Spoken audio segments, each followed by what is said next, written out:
Hello, ladies and gentlemen, and welcome back to the Loki reviews. Season 2. It's been too long. It's been 2 years. Lots of twos. I'm going to start off with another thing that starts with T. My name's Travis Snell, the podcaster mischief, breaking out the Marvel Alliance, stealing it for 1 week. And I'm joined by...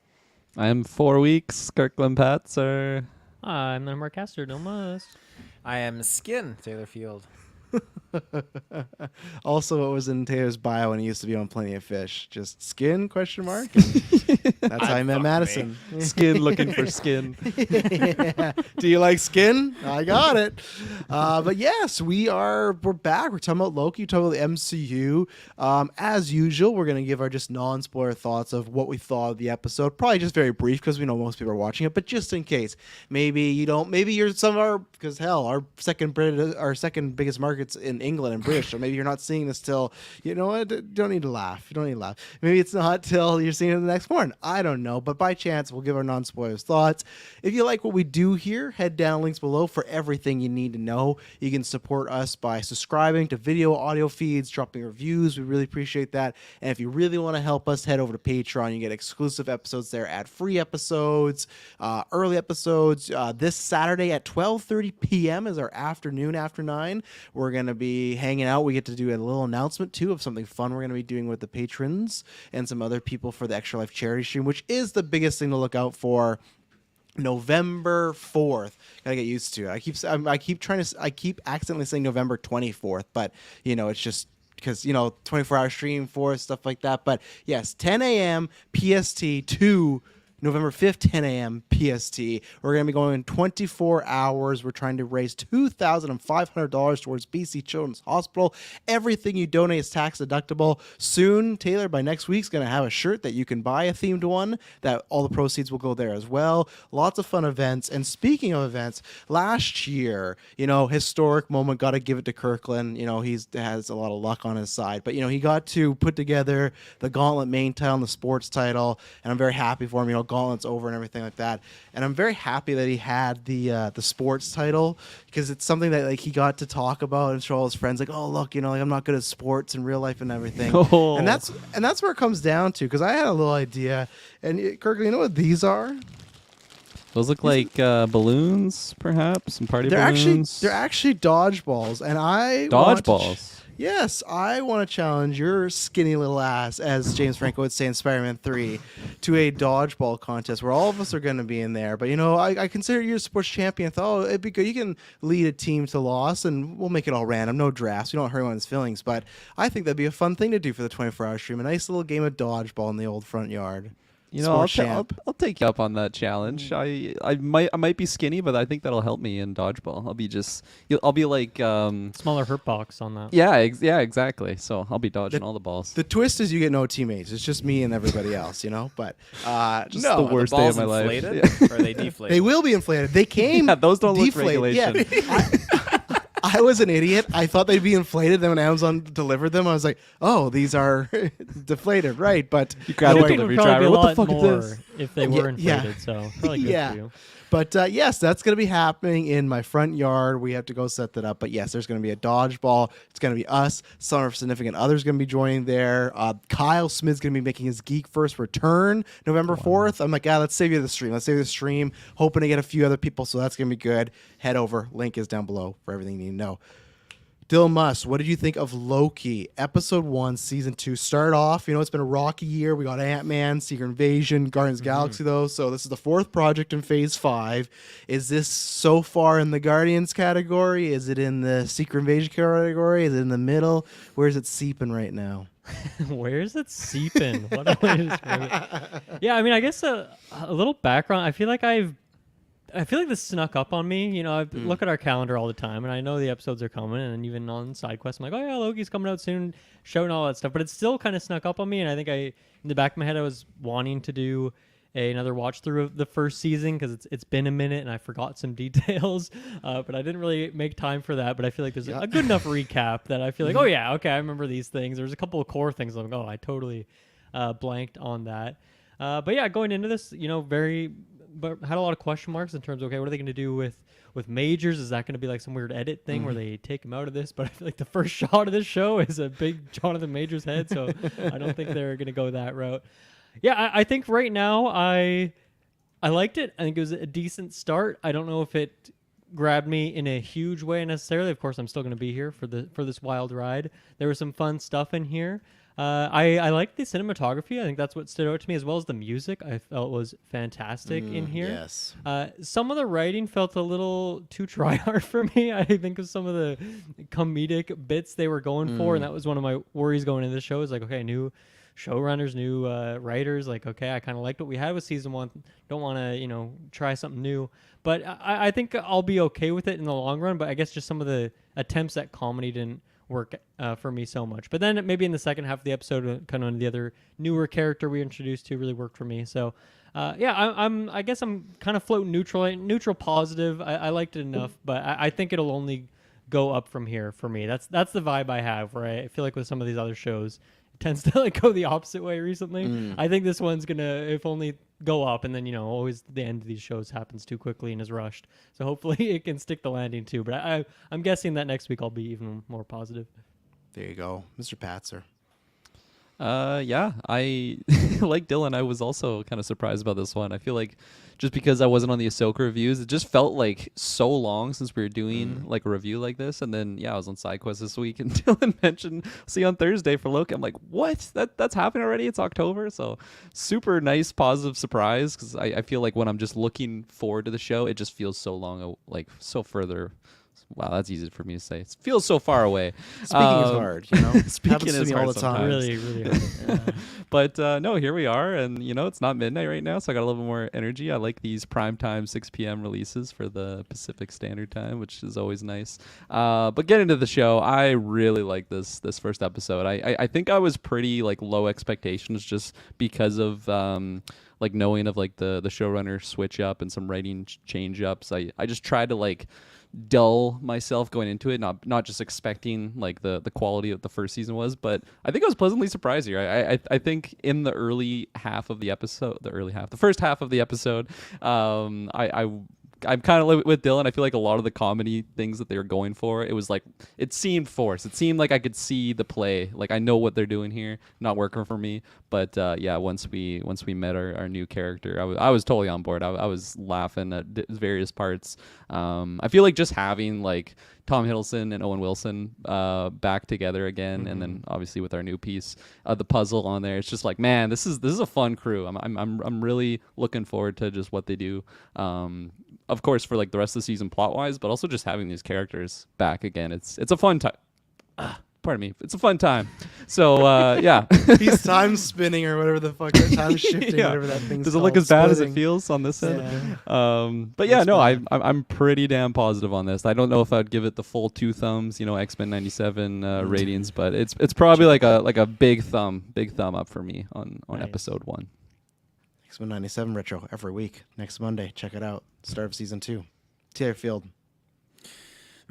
I have tried to be going into this series just with that unbiased mind, because I see people dropping ratings and it's like this shitty, that shitty, and I'm like, no, Oh, I don't want really? it to be shitty. Oh, are you Who like said following that? like reviews and stuff like that? Taylor see, time like- slipped forward and then is seeing all of our reviews for like episode 4. It's Oh like my the God. show's What did awful. IGN Kirkland think of hates every it. episode? What Martin Scorsese think of Loki season 2? Oh, I didn't But no, like it.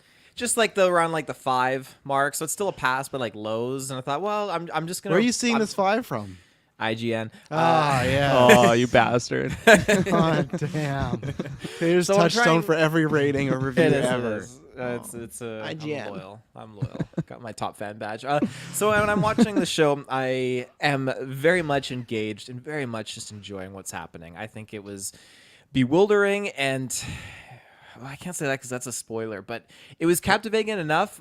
But my only con was it did feel a little bit rushed. And I understand that things are very accelerated based on how things went in the finale of last season.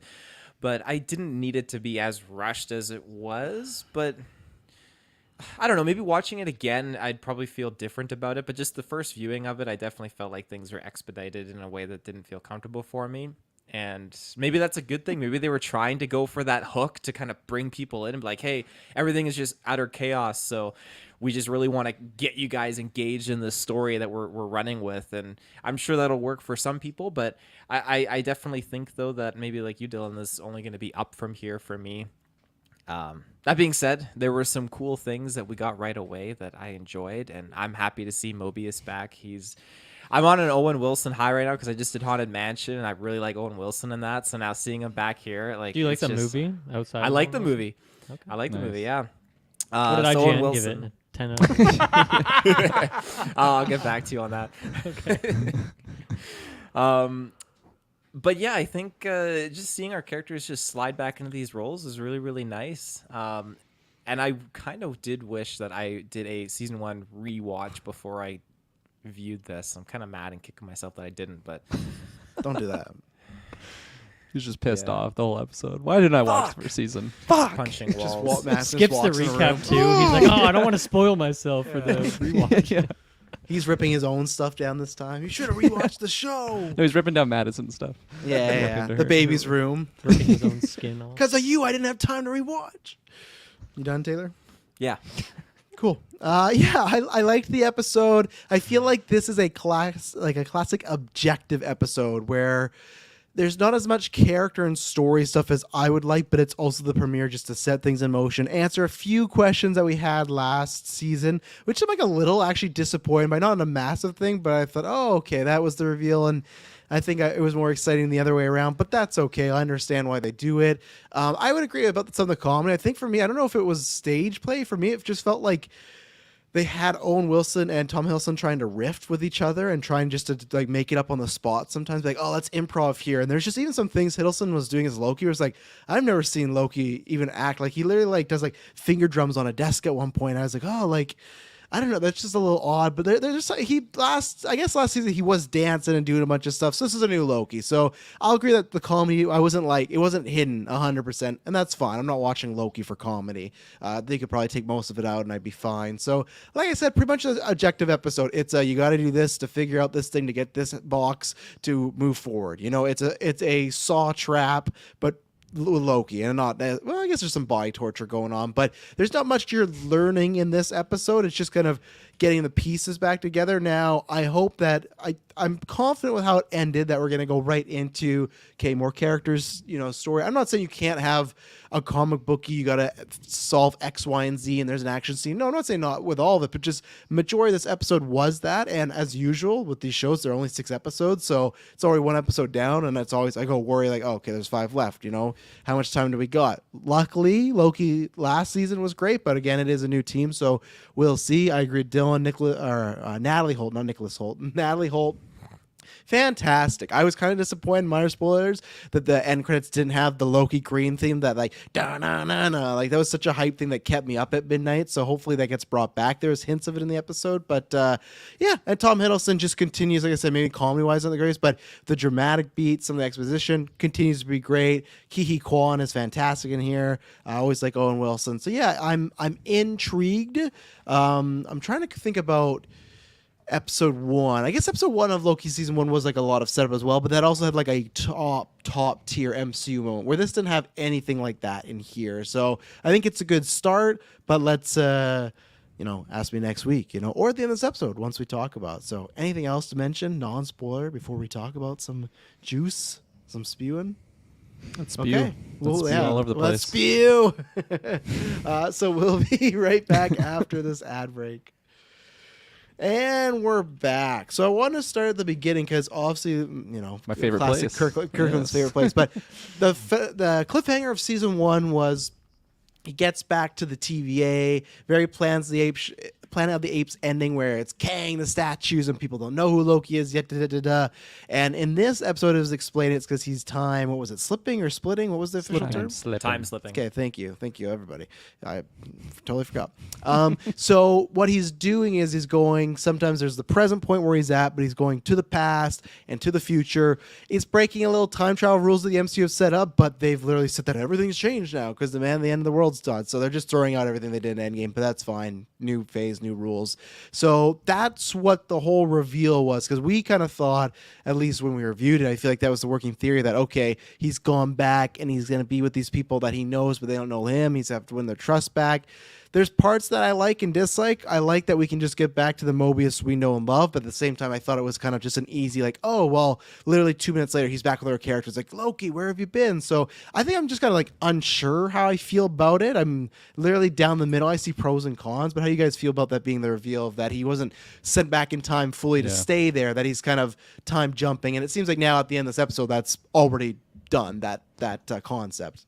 I'm actually glad that it went the way that it went, because I kind of forgot that's how it ended, honestly. So like, of course, when I had the recap, thank you, at the start of this episode, it's like, oh gosh, okay, he's gonna have to like go through these like special moments of like bonding with Mobius and other characters. But the fact that he's just kind of blipping around, it's nice for knowing that this isn't like this isn't a season that's going to be going on for like 30 episodes where I'm going to get like some nice bonding moments again. Like, let's not waste time. Let's just get right in there. So I'm actually really glad that it went the way it went. And I found like the slipping, I don't know, like it doesn't seem like it's going to be a big thing moving forward for the rest of the season. So maybe in hindsight, I won't like it as much as I do right now, but I thought there were some fun moments in it. And definitely though, like looking back on season 1 finale, like with the just with how it ended of like no one knowing him, like I might look back on that and see it a little bit lesser now because of it. But I think it's still early for me to really know how I'm feeling overall with the decision. But for right now, I'm glad they went the way that they went.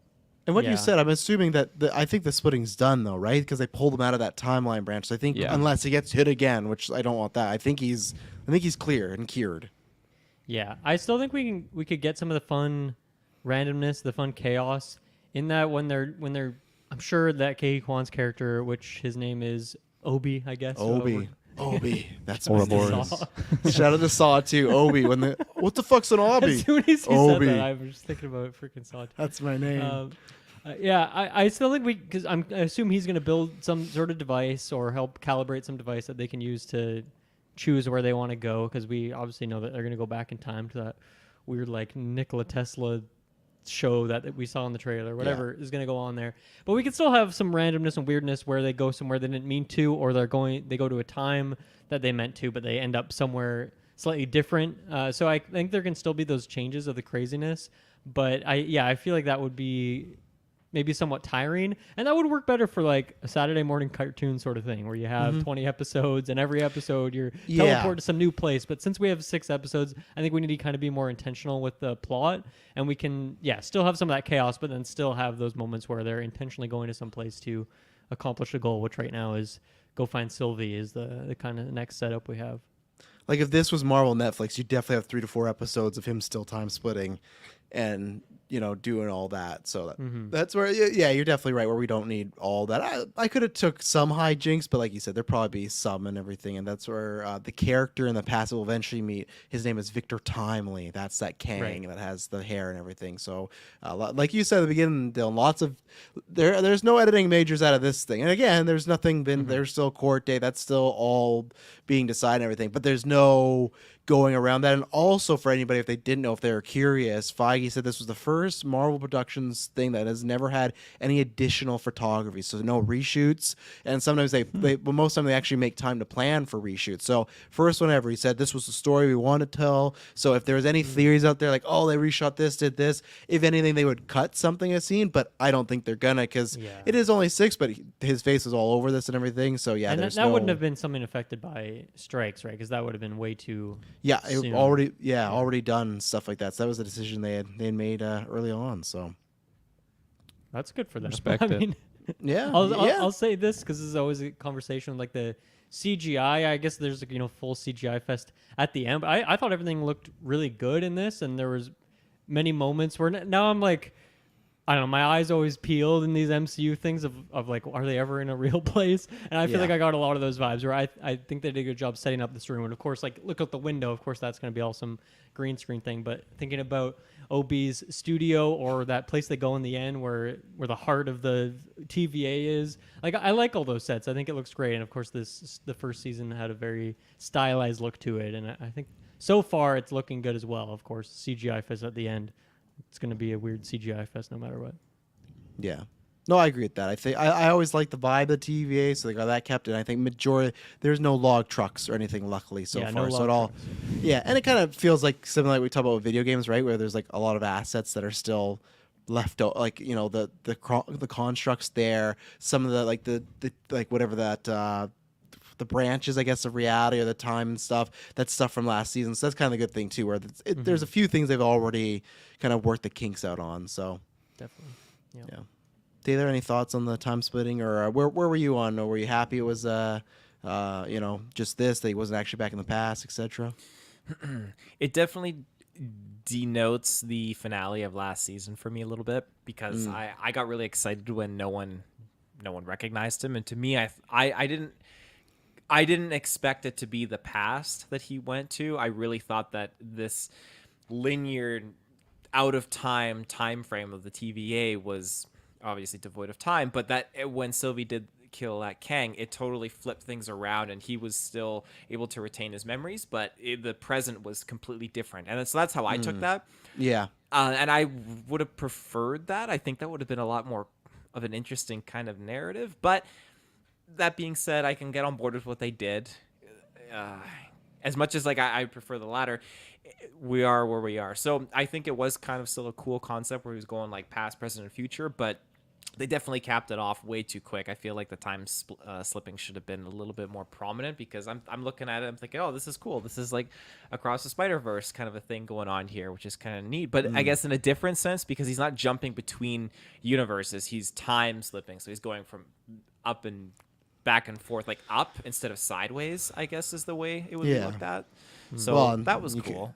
You can always argue, what is a multiverse? Is it a multiverse? Is it time travel? You know, it's all, you never know. It's all over the place. Ambiguous, yeah. Yeah, All yeah, over the but- place, yeah.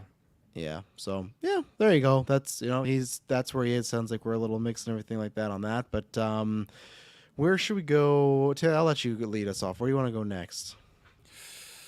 Oh, I kind of want to talk about just the meeting that the council was having. I like this scene a lot, and I like when Loki just kind of like just appeared in there. But just them all kind of confronting. Who the fuck is The that? opposite of what he just did. He's time slipping. But I really like just seeing the council members all freaking out and debating and trying to figure out what's going on. And they just have one of their gods' heads, just the robot head, just lying on the Yeah. table, and they're Look all at just this. freaking out. Yeah, It's a They're trying to figure out like what's going on and what to do and how to handle this. And the ultimate consensus, well, I guess I shouldn't say like they all agreed upon it. There was some debate, but they're gonna stop pruning the branches, and that results in just this huge influx and overflow that's not being woven into this thread properly. But I like that whole scene. I think it was really, really intense and cool, and just to kind of get a little bit more of an insider look at the TVA and how they're operating. So I was really jiving with that. I thought it was a lot of cool kind of things. And the one guy was sleeping. I don't know. It felt TVA-ish in a weird way. Yeah. Felt Yeah, a little imperial. Kind For of, the yeah. Empire. Galactic There's people Empire. sleeping at the Darth Vader meetings, Kirkland. Oh, yeah. Come on. Nobody's all hands on feel deck like for you would those get- things. Vader would just kill you if you Yeah. did that. Vader's not always there. He doesn't care for the politics. Come on. Yeah, I Like feel like when he wouldn't go to any meetings at all. No. Yeah, true. He shows does, up he late, does. leaves when he wants. New Hope. He does. Yeah, in A New Hope, he choked some dudes out. Maybe that's what New happened. He Hope? got choked I haven't out. seen that He's one. like, are you sleeping go. in my meeting? It's like, no, Vader, you actually just killed that guy already. He's dead. Oh, okay.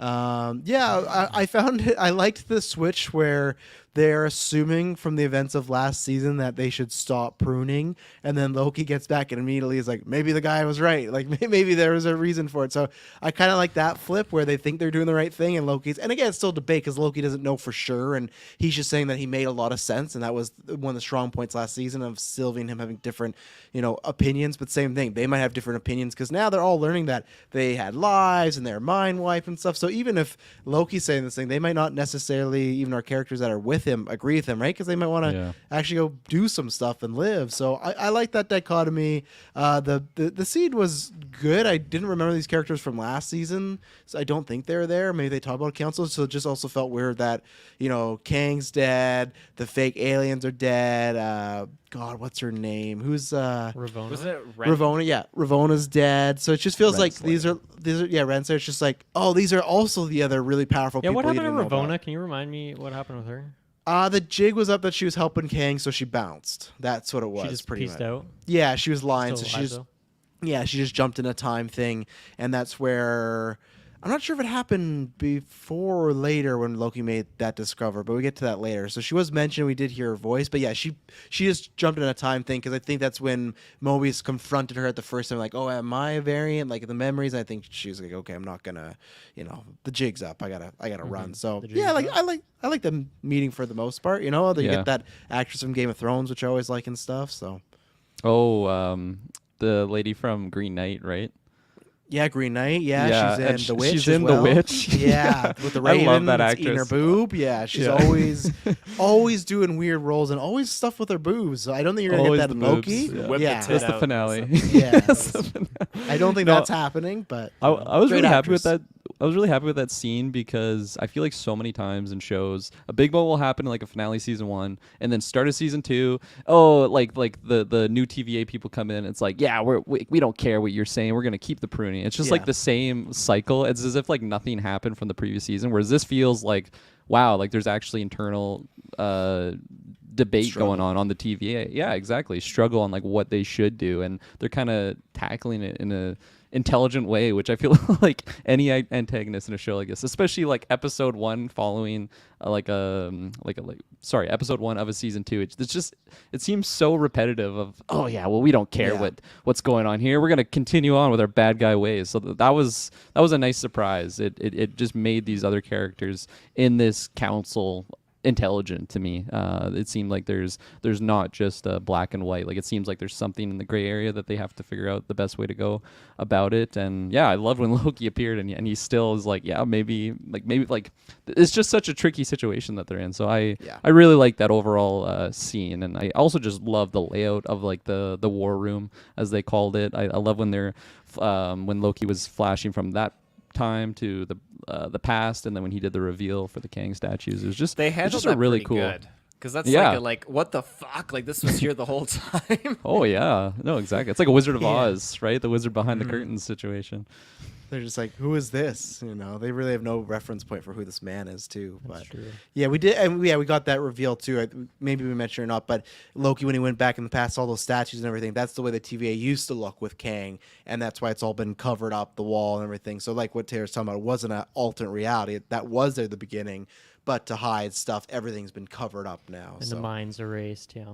yeah, Yeah, I guess I'm going to be the opposite here. This was the slow part of the episode for me. I did not really care much for the kind of politics going on here. I'm like, I don't know who any of these characters are. Or any of this is any of this discussion really going to be relevant to the rest of this TV show? So I didn't really need it. I also felt like when he stabbed the wall with the prong thing and it revealed, like, I'm like, is that how that would work? Like, it didn't Yeah, I really questioned make that any too. sense to Yeah. me at all. Prune the cover up. Yeah. well, I like don't wouldn't the know. whole thing go? Like, why is it just a little bit of it? It was an odd choice.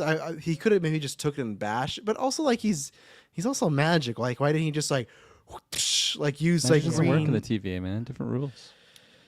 No, he didn't have his collar on because right? Don't they gotta have that collar on to depower him? It's hard to You're say probably because right. just in the TVA, like, well, even the time slipping is not supposed to happen, right? So there's Anything can certain go now. Kang's limitations, dead, but right? Though. Anything can go now, yeah. Yeah, Anything goes.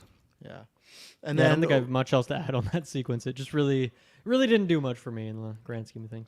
okay, because it happens in the end, but I'll tie it in here with the one lady that is like, oh yeah, we don't necessarily agree, and we need to find Sylvie. And then at the end, they're like, that doesn't look like it's just for Sylvie. Did you guys interpret that they're gonna just start? They've decided to go pruning kind of roguely. Is that what Like you? General that's what- Docs and Yeah, and her crew because there's like a bunch of dudes. her lackey that she was embracing in that X5. Yeah. Yeah, that character, He'll be the man. boob guy. I don't know what it was. I was getting major Boyd Holbrook vibes from that guy, and like Oh, Clay specifically would love from that. Indiana Jones. Yeah, so Die, we'll see you where he goes with- variants! He's whipping his grenades, but they look like they had a lot of like weaponry. So that's how I took that they're Yeah. gonna prune themselves, even though the council said no, let's take a break. Right. Yeah, agree I with was you. hoping to get clarity from you guys on that too. I wasn't exactly sure what I was watching. They got some nefarious plans, and I Yeah. don't think, it's all. Because could there be anything righteous. else? Like, what else would they be doing than just like pruning? Just looking for That's all Sylvie. they do. I'm gonna go collect Sylvie.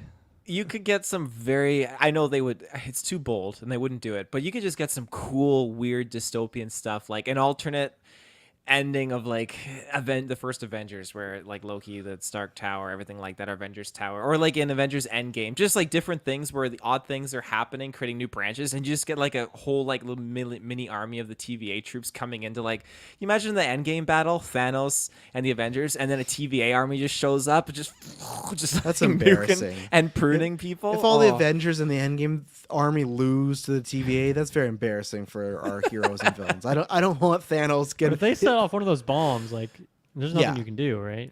Well, I wonder. Do you think the Gauntlet could do anything now? Before anyone gives me the whole GeekVerse like, Gauntlet, or yeah, that too. Yeah, R.I.P. But the Infinity Gauntlet, because they say, okay, the stones don't work in TVA because of time and everything. But if Thanos is on the ground and someone drops this pruning bomb, but he has a gauntlet, like, I feel like he could use that to dispatch. If they're out it, of the right? TVA and they're Yeah, in it's like fair game. yeah, it's fair game easily. He could rewind time, retract, and all that fuck. jazz. So. They're just having a time off. They're just like Ooh, pruning, rewind, pruning, rewind. Like I'm gonna and time then, you off.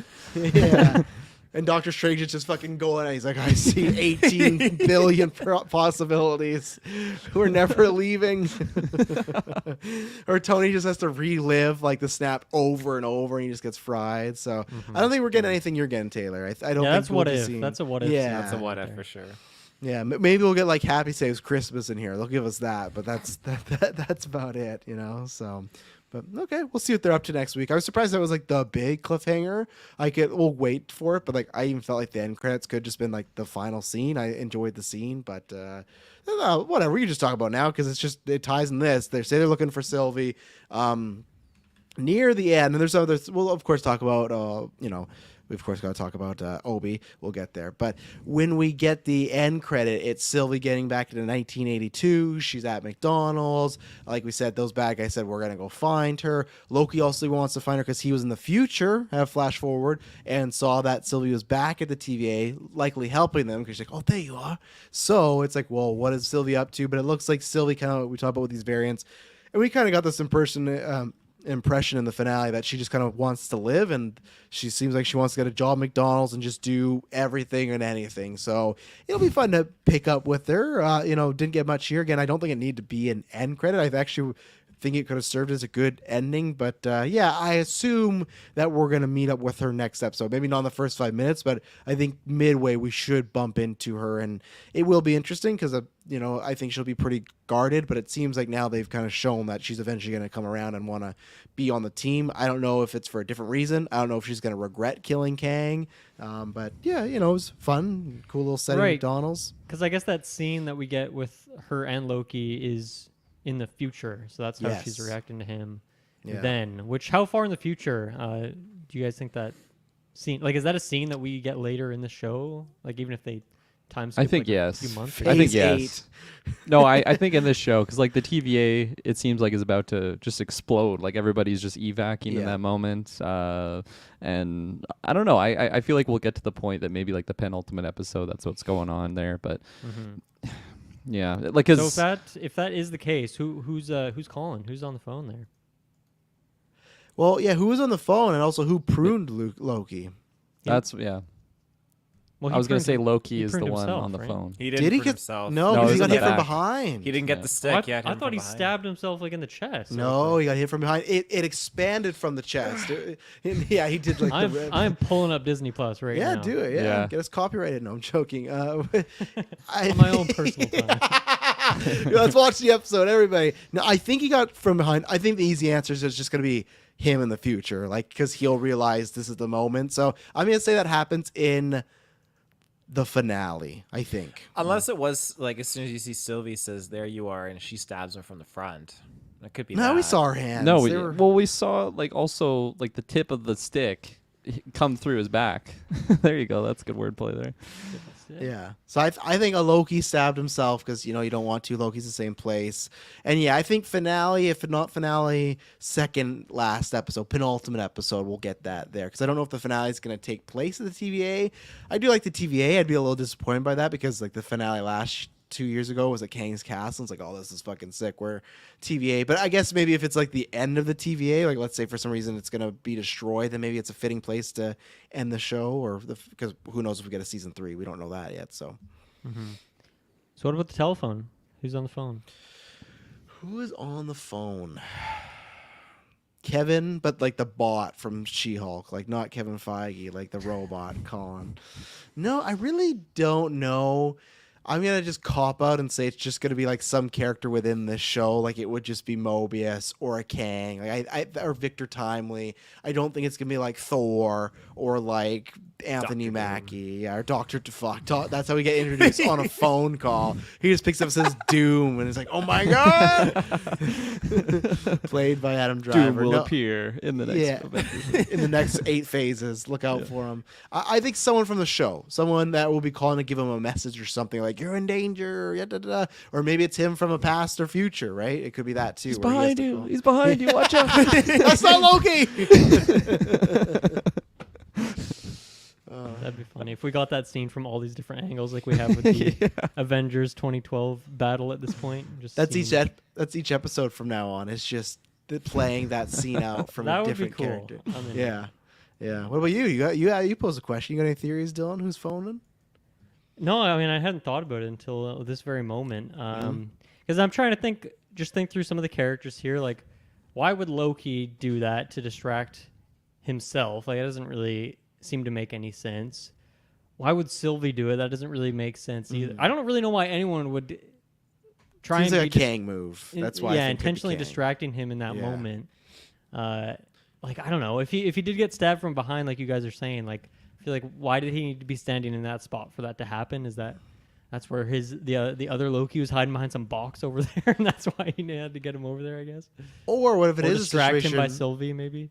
Well, yeah. Or to me, if it is like if the memes aside, if it was Kang, I wonder if it could be Kang calling, and Kang's the person that also stabs him as well, because they on purpose do not show us who stabs him, right? Because if it's another Loki, which is still a fun reveal, but it's like, oh, it's just he's doing it for a reason. What if that situation where Sylvie and Loki finally get back together, he prunes Loki, and then he sees Sylvie, and this honestly, sorry Taylor, that could be Sylvie's demise because she did kill one of the Kangs, right? So that could be a moment where we think, oh, nothing's bad gonna happen, but then if she's face to face with a Kang and there's no one to protect her, I think it's game over for Sylvie. So You know? obviously, whoever did this pruning to Loki did not have the knowledge that it was going to send him back and pull him out of the time slipping. Whoever did it had the intent to actually just permanently prune him, right? That's what we I don't think. think so. I think it was Time all travel, planned. though, baby. Yeah. That's You the- think? Oh, you think so? Someone planned it and was like, okay, Yeah. I'm gonna Could- send him back. Well, with the phone call too, like if that's on purpose, if it's not just It some phone seems ringing. it seems too like planned out, and I don't know. Just Da-na-na. I don't know who is doing the planning out, but like especially just pulling from season 1. What's that? What are you laughing Sorry. at? What are you giggling? That That's a Saw music. I did the Saw music. Like when you're like in curriculum, like it has All to of be these for a Saw reason. references just so over my head. I Has to feel be so for a missed out. reason. I was testing you, Sylvie, and you failed. Now you'll stay in this TVA forever, and she's just there. Gotta watch Yeah, I mean, it, he's Kirkland. definitely. I went lost my back, train and of he's thought. definitely not holding the pruning stick. So Yeah. he definitely didn't do it.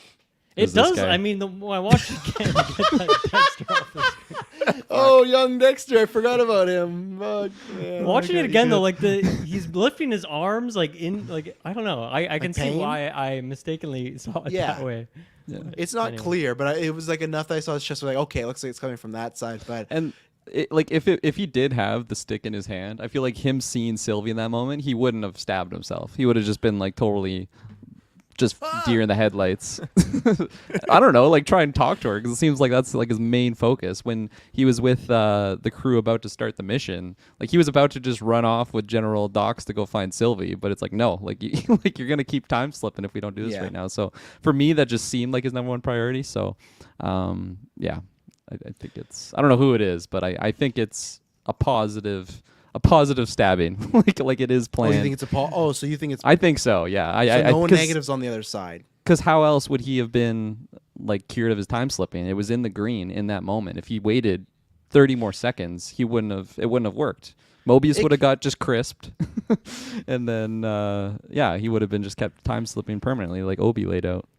It could be some stupid time travel stuff where it's like, well, I still need Loki alive so he can get to the past and do this one thing so I can do this other thing. Like that's the Right. thing is there could be because now, see like I that. said, in the MCU, this is different. Before they'd say if you went back in time, you couldn't jump back to the like your timeline unless it was like the God, I'm confusing myself here. So you start in your own time and you jump back, and then you can jump back to your own timeline. But if you stay there, it's not like a one current thing. Every time you jump back, and if you were to stay and you make changes, you're creating different timelines and everything. Where this is a situation where Loki's going back in time, changing things, but it's informing, like we see with the Obi conversation, it's informing stuff in the future. Again, I'm fine with them saying, hey, since Kang died, time travel's changed. That's fine because the Endgame did put you in a very simple box where you can't time travel in a linear sense. You can't go from A to B. Now you can, so that's why I feel like the villains or bad people could be using that in a way of like, well, Sylvie or Mobius or this MacGuffin doesn't get here if this Loki stays time slipping, so I have to fix him so he can do this. And that feels like a very Kang type of move and stuff. So what are you guys feeling about, like, obviously it's just episode 1, but do you feel like Sylvie makes it out of this? Because we didn't really do predictions episodes, so I'm throwing some other prediction questions in there too. So Yeah, I was gonna say I really hope so, but I also think about like, hey, what are the future of like either of these characters? Like, where do they want to weave them in with other content? Are they being set up for Kang Dynasty because we know there's a connection there between these? I hope she does. It's too soon for me to say because I just really don't know what the heck is going to be going on with that character. But obviously, if you want like a big sacrifice, I feel like she would make the most sense, even more so than Mobius, for example. I don't know. There's something that feels like the stakes are a lot lower if you take out Mobius than if you take someone who's a lot more powerful like her and has more of a kind of soul-like entanglement with Loki himself. I'll say I hope she survives, and I think she will survive. And it's not a strong think though. It's like 55% chance. I don't know. Like I definitely could see, like Dylan, you just laid out, like her being the very meaningful death if it came out to it, or just like a big sacrifice moment. But I don't know. I just feel like she's had such a hard time up until this point. Like she's been on the run permanently for who knows how long because TVA time is just super, super weird and skewed. I kind of just want her. That's why it comes into my want to, like, you know, have that nice, just enjoy your chicken McNuggets, you know, find a lover and just have a good life and just like what Cap had with Peggy Carter. You know, he lived to be an old person, just had a nice happy life. But I know it doesn't always go that way for many characters. So yeah, I don't know. I think something in my heart is saying that maybe she'll get that nice little peaceful end, but it's not strong. It's not a strong feeling. I want to find her lover. Her lover's Loki. I don't need her to be moving on and stuff, you know. Could So have many lovers. Could have a harem. as long as they agree, to it. I'm on the bandwagon that I hope, because as I've said before, to me, the money, scene, shot, whatever it may be, is Loki and Sylvie together.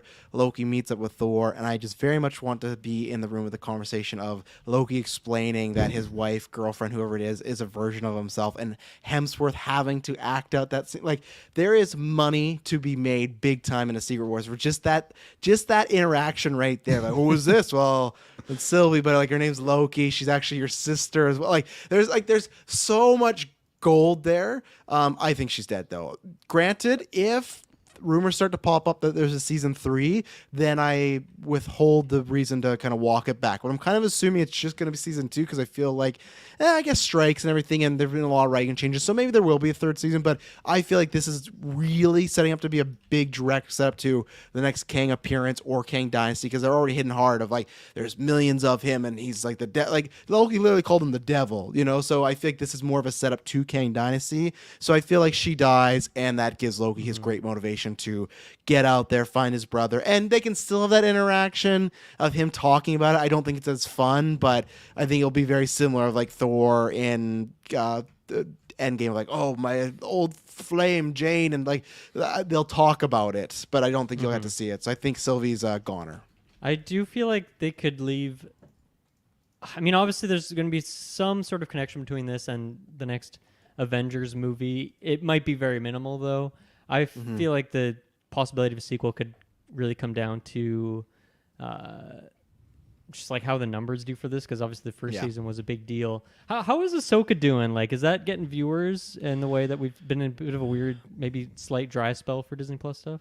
It's mixed because Disney says it's like through the roof, but then other third-party ones are like, it's second lowest. So it's one of those things and it's tough because the third-party ones, they actively can't track everything, because it's like, I think if you don't agree to Samba right away, because my TV I agreed to it, but right away if you say no, they can't track you. So it's not everything, but for Samba's info, that's the thing. And this week, Deadline reported that they're talking about a season 2. So that's where I think if it was a massive hit, those conversations would be over. So I think it's like doing well, but not like a runaway. But Loki was the biggest Disney Plus show, so we'll have to see what that premiere is like. Yeah, that's what I mean. I feel like if this somehow ends up just being like the Disney Plus cash cow for MCU, that'd be kind of a weird, unexpected route. But I could see them doing more of it at that point. Now, obviously, this season, and very much going back to that quote from Kevin Feige, that feels like whatever they wrote and shot, like they're happy to go ahead with it. It's not like they're going to change, like, ooh, this is doing really good on episode 3. Let's make Sylvie alive at the end of this, even though we killed her. So it's obviously not going to be something like that. But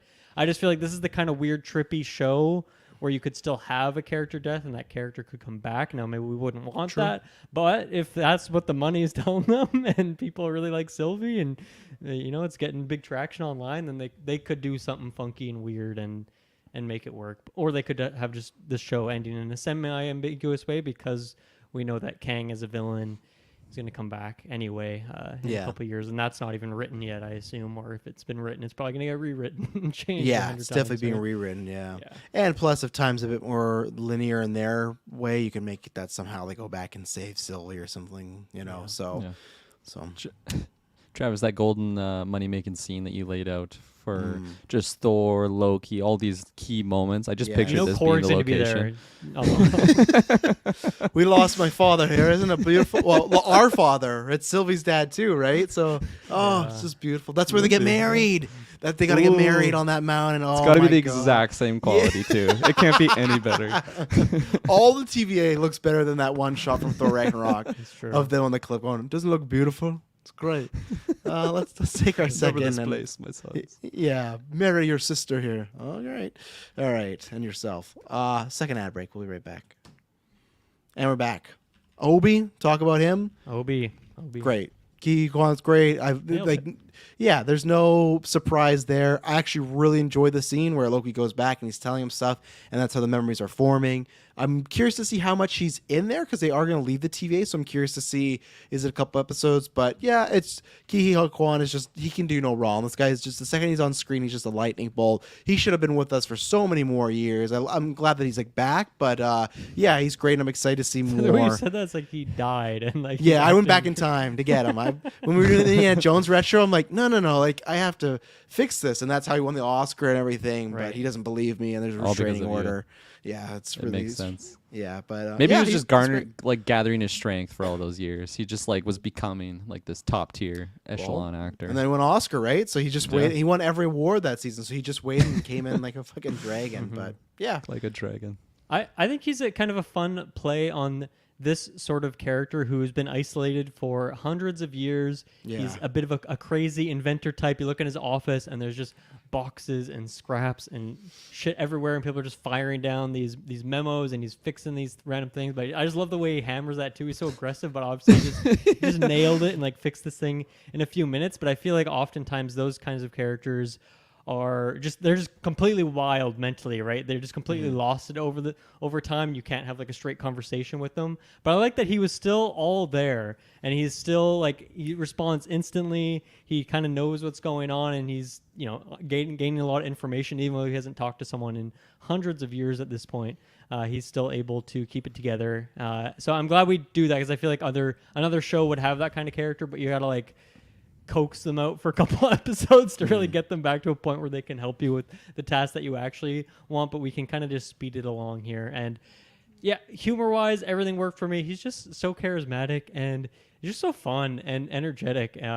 He adds so much to this, and I definitely get the vibe based on who this character is that he's probably not going to be in it a ton, and not that he's going to get killed off and be gone or anything like that. I just don't think he makes a whole lot of sense to be in the story going forward. Now, obviously, if they're teleporting around, and it doesn't really matter if he's here in the TVA and they're off in some other place. They can always just go visit him. And that could actually be a fun thing where they're going around all these different times and they maybe just keep going back to visit him. And he has like a bit of information from when Loki was with him there. And he's slowly just getting more and more pieces and kind of, compiling it together. That could be a fun dynamic, a fun way to play that character if they want him to come back. Because, I don't see him, getting in the back seat and coming along for the ride. But I'm down. Like every team needs someone like this, like the sort of guy in the chair in a bit, or someone who can, build the tech that you need, get you prepared for your mission. And I'd be down if he fits that role. I think that would kind of fit perfectly for what the character is and the kind of performance that we got based off this episode here.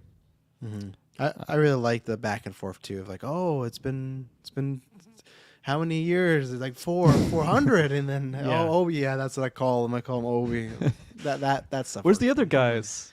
There's no other guys. It's always been me. Oh, just Obi. Yeah. Yeah. No, yeah. I absolutely loved it. I feel like I was just grinning like ear to ear as soon as like the whole time that he was on screen. He's just like you said, Dylan, he's so charismatic. He's so charming. Just every like line delivery is just like he hits it so well. And yeah, it's a different take, I think, on this like super isolated character that's just you would imagine be a little stir crazy, but like he's still tight as a bolt, and like he's just like he's got it, all these answers really quick. Like even when Mobius tries to like white lie, like, oh yeah, where's the other guy, like of course I remember you, and he's just like, no you don't, like, or he doesn't say that, he says no, there's no other guys. So I just love that whole scene. I loved when they were when Loki was talking to him in the past and like the only difference is he just like doesn't have glasses on. I love how that's just like a big signifier that's it's been like 400 years, but I guess your eyes do age when they're just chilling for not 400 much else years. though, just the eyes. Just the eyes. He still looks super Body, handsome. Yeah, prime. Yeah. looking prime. Yeah, I loved all the details of his workshop. It's so funny in this scene when like the tube comes down and he's like, hold on, I gotta go like get this work order, and he just does like the hammering like laid out. I love the audio like too of just the hammer hammering, but particularly this is just what I picture Taylor Field's previous job being, where he's the only guy working there. Right. Just You're like, not oh, wrong. hold on, guys, I can't talk. I gotta go. And he's just like getting right on it. So yeah, that's a little fourth wall break there. But I definitely was thinking of Taylor in that scene. Love that. That's fair. Good comparison. It was unexpected to get this in the first episode. I didn't think that was going to Really? happen. I thought we'd get like second or third, but It was the title of the episode. Was his name, wasn't it? Or Yeah, it was. Ouroboros, or whatever it's called. You didn't know Obi. that, Taylor? I didn't know his name was. I didn't know that was his name. His character. We name. went Oh over my that. God, pay attention, dude. Yeah, come on. It's the fucking episode. Turn your brain on. But yeah, I think he was great. Like, holy shit, he just has that charisma and that fun energy, like you guys already talked about, and you get engaged with what he's like what he's discussing, and he's going through reading about this manual, and he's like, I'm the one who wrote it, and he's going through all these protocols and everything. It's just like, this is super fun, and you can just When really he flips get the on. book, back to Tom Hiddleston, how many takes do you think that took? Because he just One. caught it One. so clean. Easy. Yeah, one. one. Yeah, Easy he's that one. good. I don't know if I am just tinfoil hat in this, but he throws it behind him so that when it would land in his hand, it's like behind Keiki Kwan at that point, so you can't actually see his hand catch the book. So I feel like they could just do some trickery with that. Is like Tom CGI Hiddleston. out the book. Yeah. Hiddleston has a book in his hand already. There's no book. Probably it was what all it just was. CGI. He's very It lack honestly of could have all hand-eye been coordination. CGI. It's It true. could- yeah. Nick Damn Fury, good CGI though. It looked yeah. really good. It was Samuel very Jackson had like a CGI gun in Spider-Man Far From Home, so But yeah, I Motherfucker. I definitely liked him see ya, just Hill. having the scene of like old version of him and the present version of him, and just the conversation. I loved how that was cut. It was seamless. It was great, and just the present version of Obi just coming to these realizations, having the conversation, and just the dialogue he was having with Mobius was really, really funny too. And just how was this? What would you say? Like not 400 years, but You like did say 400 years. between when Loki was there, that was 400 years ago. Oh, that I don't think we ever got a 'Cause I- time. I think it'd probably specific. be more than that. So at least well, hundreds and hundreds. maybe of years. I would actually maybe argue. argue that it was around that 400 years because he Would you? he had never heard the nickname Obi before, even though he said that the last time he saw Owen Wilson's character was 400 years, and that's where he gave him the nickname Obi. But So- technically, you could say it could be any time past 400 years. That could be 500. That could be 5,000. Okay, you got me again. Checkmate. Take that. Yeah. But good scene, very good scene. I love the conversation, love the dialogue, and yeah, he's great. I love when he's like 3, 3, 3, and then he's just got to hit the button. When he's doing the countdown, remember when Mobius is out there? And that whole Yeah. scene was pretty cool. That scene too, I thought for a moment that he was gonna actually be like a very, very neutral character, like not really react to like having to just fry Mobius, because it's just like he's got a job to do. Like he doesn't care if Mobius actually gets trapped out there. He was still gonna shut the door on him, but like you could actually see like a little bit of a tear drop in there.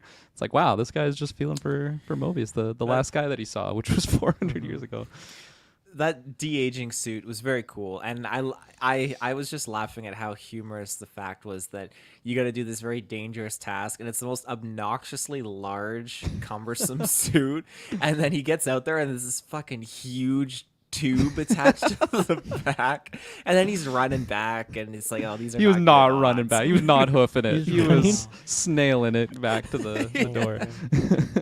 No, I agree though. I just it seemed obnoxiously large. Like, you know, Interstellar, they're wearing very sleek suits so they can move around in nicely. No, these are like giant sumo suits or something. But yeah, I agree with you. I love all the detail on it with the crack in the in the visor. Yeah, I Throw love the some duct logo tape on on there. the chest. It looked really nice. That's such a neat way of doing things too, because it's not I guess it's a type of decay, but it's not even a sense of just like being like burned and shriveled up, but it's just every time he gets hit with a wave from this energy, it ages, and it just looks like it's more wear and tear to it, which is such a cool thing to actually visualize and see. And I've never seen that concept done before. It's usually like, oh, it's like, yeah, like bursts of like energy, like burn marks and damage and whatnot, but no, it's just aging. So very Gotta play cool some- concept. Go play Death Stranding, Taylor. Get to experience some timefall. Really, is that some Oh, inspiration? Kevin Feige, big Death Stranding fan, like Big let's put it Death into Stranding Loki. fan. Yeah, all of his tweets. Oh, he's been carrying the MCU on his back for years. So he looks at Sam Porter Bridges. He's like, oh, I fucking understand it, you know, getting up this hill, all these projects and stuff. But we're in time for right now. He just fucking Secret Invasion was him, you know, when you're Sam and you fall down and all your shit's everywhere and your baby's on a river and you're like, no, Kang, yeah. Jonathan Majors way over there. He pushed you. Yeah. You just look at Nick Fury looking up at you. Get up, Sam. Get up, Kevin. What I was going to talk about before is when way back before we had the meeting with the council, we had Loki go back in the past when we saw, you know, Kang's office up and statues. He was being chased, yada, yada, yada. And we did find, again, kind of the seed planting, because we didn't get much of it last season, because when we talked about Renova, she just she was found and then she bounced. We got the first recording of Kang talking to her. And as we've talked about before, in the comics, she is his wife. I don't know if that's going to happen there. But that was, like, to me, felt like a very type of sensual, like he said, you're quite a marvel and so, you know, very on the nose and everything like that. But still, like, it felt very poetic in a way where it feels like, okay, I can see, even if they don't go the husband-wife route, I can see why there's going to be maybe some sort of connection there. And whether it's a love, whether he kind of brainwashes her, whatever, maybe I thought it was a nice little touch to be. It reminded me very much like of a video game when you like break into Insane Asylum or Gone Home, when it's like you're getting just little snippets of what happened here. And this was cool that last season, oh, she's in on it, and now we're finally like, oh yeah, she was. They've been in cahoots since day one, right? So I like that touch. I'm excited to see her back at some point, and I'm again excited just to see what the status of the past. Were they an item? Will they become an item? Will she help these other Kangs because they just look like the man who remains? Like, I'm very interested with her character, and I hope they don't drop the ball, because I liked what they did with her last year, but I still, or 2 years ago, but I still want more from her, and she's a great actress, so I'm interested. So I like that little Easter egg or little tidbit they put in there. No, I'm glad you shouted that out because I actually really appreciate that scene for just filling in those gaps of like I understand now her motivation on why in the previous season I think it was B15 is just like everything's changed now, like the timekeepers are fake, like this changes everything, and then Renslayer was super like, no, this doesn't change anything, it's all according to plan, but like we didn't understand her motivation there. I think in the moment she just kind of seemed a little bit tyrannical, like she's holding on to that power. She doesn't want to lose it. But now it makes sense. It was all according to plan for her. And yeah, like the tape record, very much like Arcane, Prey, like finding those tape recorders and just getting like a little bit more filler for the story. So yeah, I also just like the layout. I know the TVA in general is very like 60s, 70s, like color tones and everything. But to have like that old school tape recorder, I thought that was really cool. There were some neat moments too when obviously he's learning, okay, it's the past compared to the present, when Loki has that crashes off that little taxi cab thing and the TVA and like the TV Very drops and prequel puts the vibes, back. Taylor? Oh, that's like that zoom in? Coruscant. Cool. It was literally Obi-Wan holding that thing, and they zoom in on him. It was identical to that. And are we to assume that taxi driver's dead too? Because No, you see it. He was you moving. see it shoot off, right? You see, And it, you can like, see him fuzzle like off. when Loki's like saying like, "Oh, I'm okay, guys." You can see the taxi driver like moving their head around and stuff. No, but then when the taxi fell, it fell down to the ground. Yeah, you can see it. You can see smoke trailing, and you see it drive off in the background. Okay, I'll have to check again, see if someone's behind. Next us. episode, that's where it's gonna start on the taxi driver. That was Kang. It'll fill us in. Loki almost killed Kang Yeah. in disguise. But I thought it was interesting too, and maybe that's I don't know what the larger scale is, but when he smashes in, causes the ship to smash into the statue of Kang, and it starts to really crack and fuck up. I was just wondering, like, what is that like a prelude to? Is that? I'm sure that's not why they changed the statue over to the fake Time Lords or whatnot, but I just thought it was interesting, and they really emphasized it, so I thought maybe there was a bigger reason behind why they're focusing on the statue just cracking up. Spent a lot of money on it. No, I don't know, because I don't think that's it, because they cover up the stuff in the room too, right? So I don't think it's like, oh, Loki broke the statue, so that's why we hit everything. So I don't know, maybe it's just symbolic. Loki's coming for him, or Loki and Sylvie did just kill him, so that kind of way too. Yeah, so. I mean, I'm glad you brought that up, Taylor, because it does seem like they're trying to hit that on the head. Like even once again with Mobius and the suit cracking in the exact same spot that the statue got hit, right? Like that seems like not a coincidence at that point, but like I don't know, how would any of that be related to Mobius's suit cracking? I'm not too sure, but it definitely something to keep an eye on, pun intended. Mm-hmm. Anything else in this episode that we haven't talked about you want to discuss or throw out there? Talked about Obi, talked about Renslayer, talked about Like having Mobius. Casey back. I think that's his name, right? Who? The guy, Casey. Yeah, I Casey. think it's Yeah, his- Casey. Yeah, He's Who's fun. that? fun little character. The He was- janitor guy? Is he a janitor? What's his role? He wears like a tie. He was the guy that was talking to Loki when he burst through, broke the. The guy waxing the symbol. floor? No, Loki asked him. He's like, "Was that crack always there?" It's like, as much as I remember. He's the one with the So is that paperweights, right? crack? The Infinity Yeah. Stones as paperweights. Yeah. Forgot which crack you're talking about. So I was like, what did I miss? Like, is that crack always there in your See that desk? butt crack right there? Yeah. Yeah. always. S. Bub says, just finished watching the episode. Crazy how this show's miles better than all the other Disney Plus Marvel shows. As far as recently, I would agree. Maybe discounting She-Hulk because I love those, but even then, it's hard to compare She-Hulk and Loki. But we got Miss Marvel, we got Secret Invasion. What else has been Oh my recently? god, Secret Invasion totally left my mind. Like 2 months ago, Dylan. Oh. Just We were 2 months memeing ago. about it this episode too. It's Overhill. What else have we gone the past little bit? We have Miss Marvel, which we didn't love. We had Secret Invasion. Understatement. Moon Knight, yeah, which I consider is big better Moon than Knight. Moon Knight so far. I feel like there's one more we're missing before, not like Hawkeye because that was in that first year, but I don't know. But yeah, I agree for the most part. It feels more.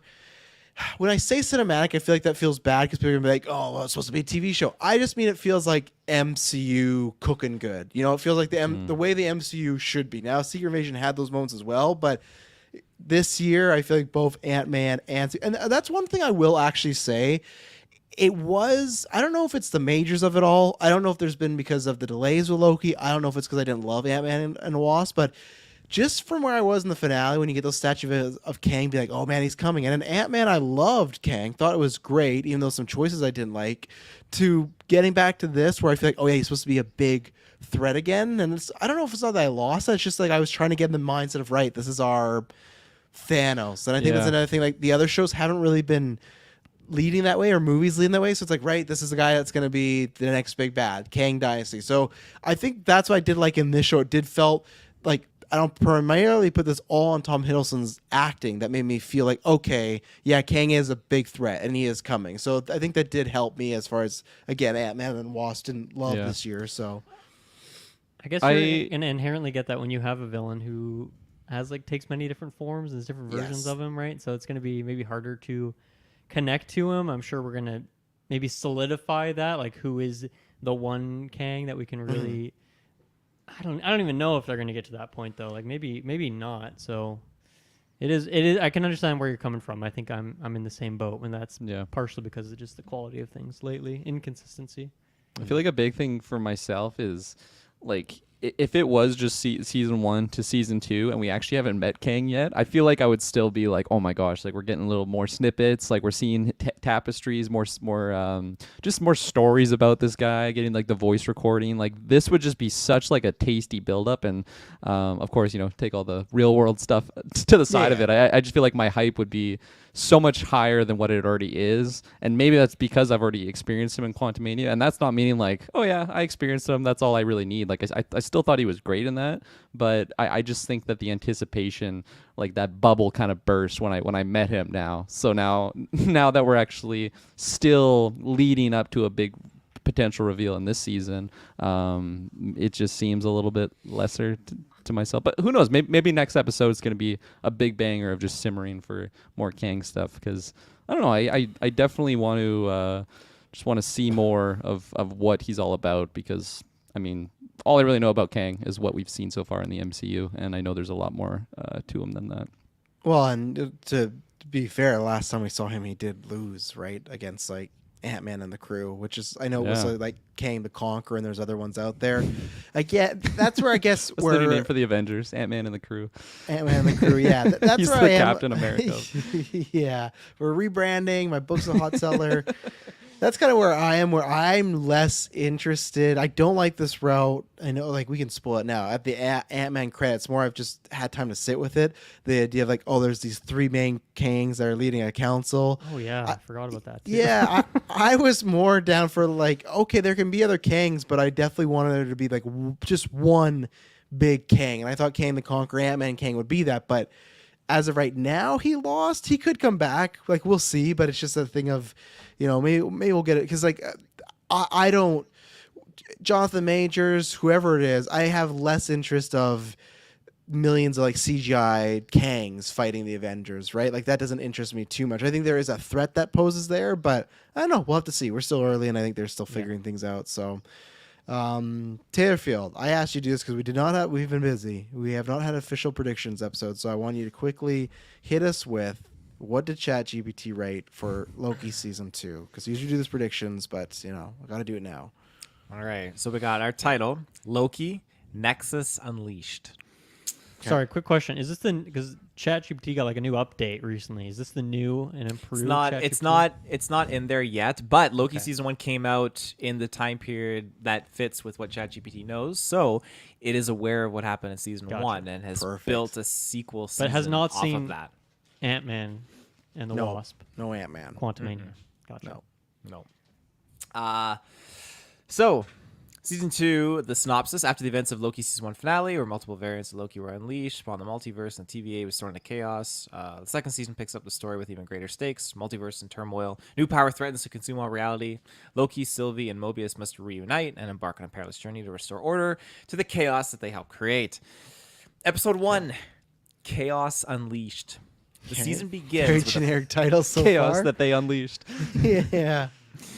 The season begins with a fractured multiverse showcasing various realities in disarray. Loki is separated from Sylvie and Mobius. Loki finds himself in a dystopian reality where Asgard never fell, and he is a revered king. Dylan loves this. Asgard's back, baby. He must convince his Isn't it beautiful? He must convince his alternate self to help him set things right. Episode 2, The Council of Variants. Sylvie and Mobius form an uneasy alliance with versions of Loki from different realities. They form a council to pool their knowledge and resources to combat the multiversal threat. Together, they discover that a being known as the Chronarch is manipulating the multiverse's timelines. And Google an image of him. He looks kind of cool. Episode 3, Chronarch's Origin. A flashback episode delves into the origin of the Great Chronarch. title. A being who once worked for the TVA but became disillusioned with their mission. The Chronarch possesses immense power and seeks to reshape the multiverse according to their own vision. Episode 4, Realm of the Conquerors. Loki, Sylvie, and their alternate counterparts embark on a journey through different realities, encountering alternate versions of iconic Marvel characters and dealing with their own insecurities. They must find a way to unite these disparate? D-I-S-P-A-R-A-T-E. Disparate Lokis? Weird. And confront the Chronarch.